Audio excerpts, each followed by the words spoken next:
नमस्कार, मैं कुलदीप सोनी और आप देख रहे हैं काल देशना में सीधे सवाल। सीधे सवालों का जवाब देने के लिए आज हमारे मेहमान हैं सोशल चौकीदार श्री के शर्मा जी, जिन्होंने हमारे सीधे सवालों का बहुत ही बेखूबी के साथ जवाब दिया है। उनसे हमने किसान आंदोलन पर कुछ प्रश्न पूछे हैं, तो चलिए आपको दिखाते हैं उन्होंने इन प्रश्नों का, इन सवालों का क्या जवाब दिया है।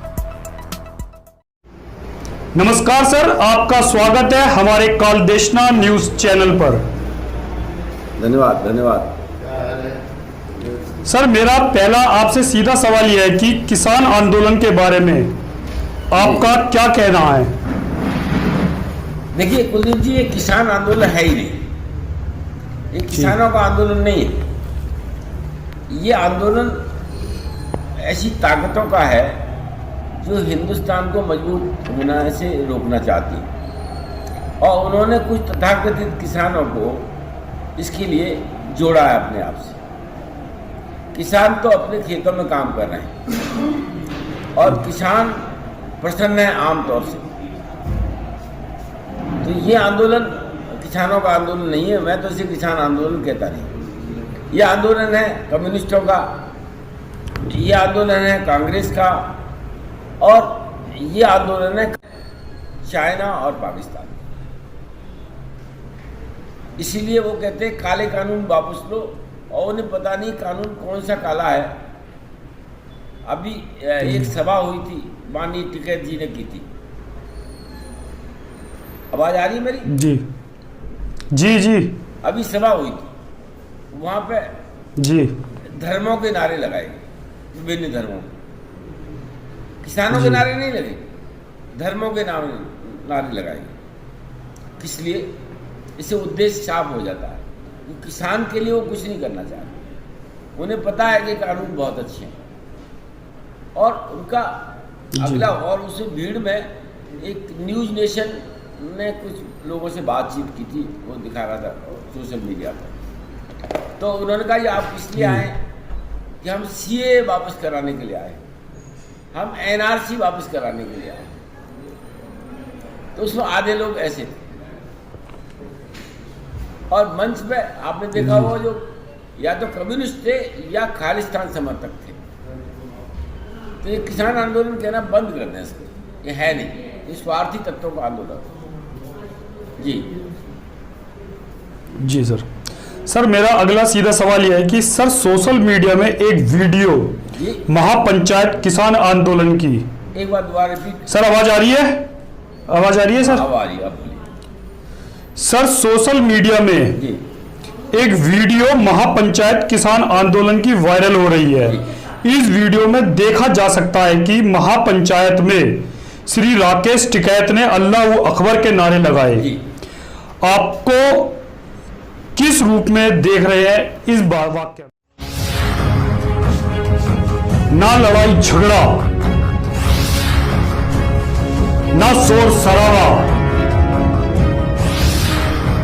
आपके सीधे सवाल और उनके सीधे जवाब सिर्फ काल देशना यूट्यूब चैनल पर। अगर आपने हमारा चैनल सब्सक्राइब नहीं किया है तो आप हमारे चैनल को सब्सक्राइब कर लीजिए। मैं आपको बताया कि भारत को तोड़ने की एक साजिश का हिस्सा है, ये आज से नहीं बना। देखिए मैं आपको बताऊं कि लोगों को बाहर के देशों को क्या दिक्कत है। हिंदुस्तान एक निचले दर्जे का देश था, मोदी जी के आने से एक महाशक्ति के रूप में उभर गया, और बहुत जल्दी महाशक्ति बन जाएगा। अब हिंदुस्तान महाशक्ति बने न तो चाइना चाहेगा, यहाँ तक कि हमारे मित्र देश अमेरिका, इंग्लैंड ये भी नहीं चाहेंगे कि हिंदुस्तान कभी हमारे से आगे नहीं बढ़े। हथियार मोदी जी बनाने लगे तो हथियार की कंपनियों को की लॉबी है, उसको दिक्कत हो गई। वैक्सीन मोदी जी बनाने लगे तो वैक्सीन सप्लायर की बिजनेस खत्म हो गई। भारत को इंडिपेंडेंट कराने लगे, हर चीज बनाने लगे मोदी जी। विदेशों से आयात कम होने की स्थिति आ रही है। अब उनको भारत को कमजोर करना है। दूसरा, हमारे पड़ोसी देश हैं, मैं तो स्पष्ट कहता हूँ चाइना और पाकिस्तान, इनको भारत को कमज़ोर करना है, तोड़ना है, और ये आप जानते हैं भारत गद्दारों का देश भी रहा, भारत वीरों का देश भी रहा है, भारत गद्दारों का भी देश रहा है। तो उन लोगों को खरीद लिया जाता है और उसके सहारे इस देश को तोड़ने की साजिश की जा रही है, और इससे ज़्यादा कुछ नहीं। जी सर, लोगों के बीच में चर्चा है कि इस किसान महापंचायत में लगभग 50% लोग एक विशेष धर्म से थे। इसके पीछे आप क्या रणनीति मानते हैं? वो टिकैत की मजबूरी है कि बाहर की ताकतें इतना पैसा इन्वेस्ट कर चुकी हैं इस आंदोलन पर कि वो टिकैत को वही करना पड़ेगा जो वो ताकतें कहेंगी, जो नारे वो कहेंगे वो ही लगाएंगे, वो उन्हें लगाने पड़ेंगे और वो हट नहीं सकते बीच में। वो हटेंगे तो बहुत अहित हो जाएगा कि वो बहुत पैसा बाहर से आ चुका है, इसमें उनकी मजबूरी है। अब वो तो देश के खिलाफ आंदोलन है, किसान आंदोलन है, वो कुछ भी नारे लग सकते हैं। पाकिस्तान जिंदाबाद के नारे भी एक दिन उसी मंच से लगेंगे, ये मुझे अंदाजा है। भारत मुर्दाबाद के नारे भी इस मंच में लगेंगे कुछ दिन बाद, और लगाने पड़ेंगे उन लोगों को, ये मुझे ऐसा लग रहा है। जी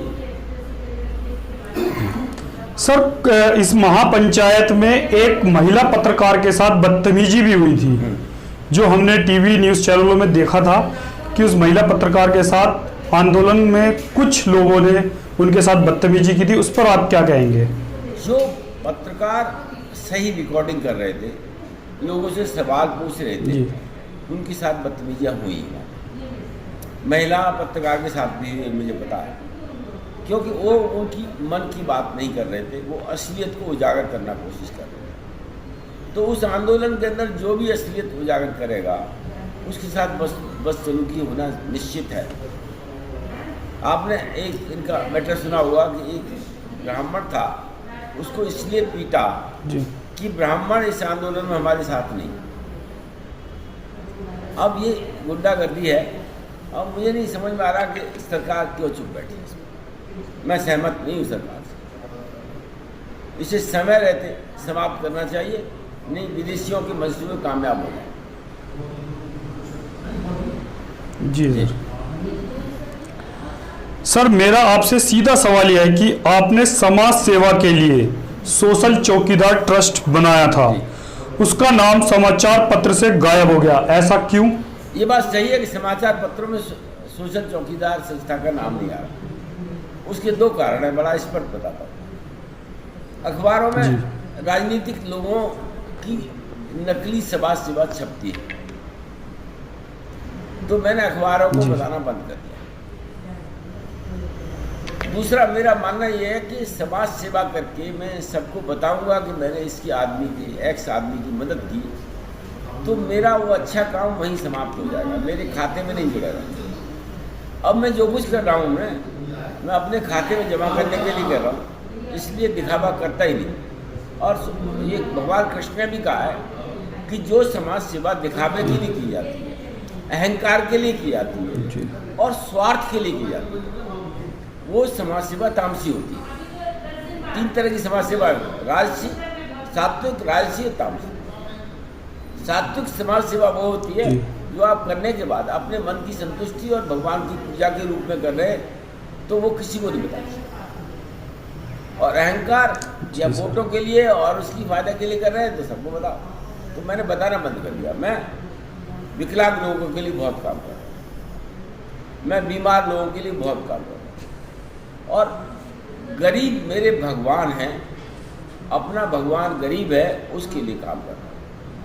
जो दबंगों के सताए हुए हैं, भूमाफियों को सताए हुए हैं, जिनका सब कुछ छीना जा रहा है, उनके अधिकारों के लिए लड़ रहा हूँ और सफलता मिल रही है उसमें बहुत ज़बरदस्त। आज आप सुबह मेरे घर पर आएंगे तो 10-20 लोग रोते हुए, परेशानी से त्रस्त होते हुए आते हैं, और आप जाएंगे तो वो उनके चेहरे पर थोड़ी मुस्कुराहट होती है, उसे देख के मुझे अच्छा लगता है। जी जी सर, ठीक है सर। सर, मेरा अगला सवाल यह है कि कोरोना की दूसरी लहर के समय आप किस तरीके से लोगों की मदद करी थी? कोरोना की दूसरी लहर में बहुत भयानक समय था। मैं और मेरी पत्नी जो मेयर हैं गाजियाबाद की, बहुत लोगों के एडमिशन हम लोगों ने अस्पतालों में कराए, बहुत लोगों की जान बची। लेकिन एक समय ऐसा आ गया कि हम लोगों की बहुत ज़्यादा मदद नहीं कर पाए एडमिशन में।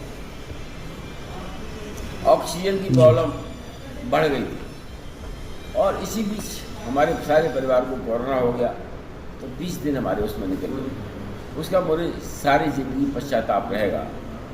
भगवान ने हमें ऐसे टाइम पे बीमार किया कि जब लोगों को हमारी ज़रूरत थी। फिर भी उससे पहले बहुत लोगों को अस्पतालों अपने व्यक्तिगत परिचय से भर्ती करा सका मैं। सरकारी परिचय से नहीं हुआ, व्यक्तिगत परिचय से अस्पतालों ने भर्ती किया लोगों को और उसमें अधिकांश की जान बची, लेकिन कुछ लोग मैं नहीं बचा पाया। और उसके बाद भी तब से अब तक जो आफ्टर इफेक्ट है कोरोना का, जिन बच्चों के माँ बाप, जिनके कमाने वाले लोग चले गए इस दुनिया से, उनकी मदद करने का प्रयास मैं कर रहा हूँ। ऐसे बच्चों के शिक्षा न छूट जाए, फीस न जा पाए, उसकी व्यवस्था में लगा हुआ हूँ। और भगवान की कृपा से मैं कुछ बच्चों का शिक्षा को जारी रख पाया हूँ। जितना धन जुटा पाया उन स्कूलों में जमा किया और स्कूलों ने भी सहायता की है। आधी फीस स्कूल माफ़ कर देते हैं, आधी फीस मैं दे देता हूँ। तो वो काम लगातार ये सोशल चौकीदार कर रहा है। जी ठीक है सर। सर मेरा अगला सीधा सवाल यह है कि आपने भूमि माफियाओं के खिलाफ कार्रवाई शुरू की थी, उसमें क्या प्रगति है? क्या सरकार से आपको सहयोग मिल पा रहा है? देखिए, कुछ चीज़ें ऐसी हैं सरकार कोई सहयोग नहीं करती। जैसे भूमि माफिया का मामला है जी, उन्होंने बहुत लोगों की जमीन छीनी है। बड़े अधिकारी जी, सहयोग करने की कोशिश करते हैं, लेकिन जूनियर लेवल से, तहसील लेवल से भूमि माफियाओं का प्रभुत्व है और ये संस्था को, तहसील थाना चौकी को भूमि माफिया काफ़ी हद तक चला रहे हैं। तो सरकार से कोई खास मदद नहीं मिल रही। और दूसरा यह है कि न्यायालयों में मामला लंबित है, उनमें निर्णय होता नहीं, न्यायालय न्याय नहीं दे पा रहे, वो सरकार चलाने में व्यस्त हैं, इसलिए लोगों को न्यायालय से न्याय नहीं मिल पा रहा और उससे लोग त्रस्त हैं। लेकिन फिर भी जो हम कर सकते हैं कर लें। जी सर। सर आप गरीबों को अपना भगवान कहते हैं जी, तो आजकल गरीबों के लिए क्या कर रहे हैं? देखिए, गरीब वास्तव में मेरे भगवान हैं और उसका कारण ये है कि भगवान गरीबों में और सब हर जीव में बसता। उन्होंने खुद कहा है ये सारे जीव मेरा अंश है और मेरा आप में सारा जीवन, मैं जो श्री रामकृष्ण में काम किया, श्री रामकृष्ण का भी आभारी इसलिए हूँ कि उन्होंने गरीब की सेवा से मेरा हाथ नहीं रोका और अभी भी पूरा जीवन मेरा गरीबों के लिए। और गरीबों के 2-4 गरीब, बहुत गरीब लोगों के घर प्रतिदिन जरूर जाता हूँ और रोते हुए उनको हंसाने का प्रयास करता हूँ, उनके बच्चों की पढ़ाई की व्यवस्था करता हूँ, कोई बीमार है तो उसके इलाज की व्यवस्था करता हूँ। कुछ बड़े सरकारी अस्पतालों से, कुछ बाकी प्राइवेट अस्पताल भी मेरी हेल्प करते हैं, उन्हें कंसेशन भी मेरी वजह से दे देते हैं, कुछ कंट्रीब्यूशन मैं धन से करता हूँ, तो उन्हें बचा पा रहा हूँ, उनके अधिकारों को बचा पा रहा हूँ, उनके आत्मसम्मान को बचा पा रहा हूँ और वो भूख से न मरे, इसका पूरा प्रयास मैं कर रहा हूँ। ठीक है सर। सर आपके पास दिव्यांग लोग सहायता के लिए बहुत आते हैं, जैसे कि अभी आपने बताया था, उनके लिए आपके पास क्या योजनाएं हैं? एक बार रिपीट करिए क्वेश्चन। सर आपके पास दिव्यांग लोग सहायता के लिए बहुत आते हैं, जैसे कि अभी आपने बताया था, उसके लिए आपके पास क्या योजनाएं हैं? देखिए, मैं ये सोच रहा हूँ कि अकेला समाज सेवा एक सीमा तक कर पाऊंगा, लेकिन बहुत सारे लोग इस गाजियाबाद में, गाजियाबाद के बाहर ऐसे हैं जो गुमनाम तरीके से समाज सेवा कर रहे हैं, जिन्हें कोई जानता नहीं। अब मेरा अगला प्लान है कि उन सब समाज सेवकों को बुलाऊंगा, इनवाइट करूंगा एक मंच से जी। उनको सम्मानित करूँगा, ताकि उन समाज सेवकों का उत्साह बढ़ सके और वो और ज़्यादा लगन से समाज सेवा करें। ये मेरा अगले 15-20 दिन के अंदर एक टारगेट है कि जितने लोग ऐसे हैं जिनका नाम कहीं छपता नहीं अखबार में, जो निस्वार्थ रूप से काम कर रहे हैं गरीबों के लिए, स्वच्छता के लिए, पढ़ाई के लिए, हेल्थ के लिए, उन सबको बुला के मैं सम्मानित करूँगा। ये सोशल चौकीदार सम्मानित करेगा ताकि समाज सेवकों की संख्या बढ़ती जाए। जी ठीक है सर।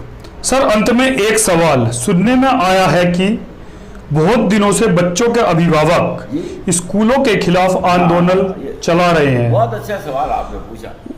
उसमें हाँ जी सर, उसमें उन्हें सफलता क्यों नहीं मिल पा रही? देखिए, मैं बड़ा बेबाक बोलता हूँ, डरता किसी से हूँ नहीं। जी ये अभिभावकों का जो आंदोलन है और स्कूल की जातियाँ हैं, ये बंद नहीं होंगी, जी क्योंकि अधिकांश स्कूल, अधिकांश कॉलेज, अधिकांश मेडिकल कॉलेज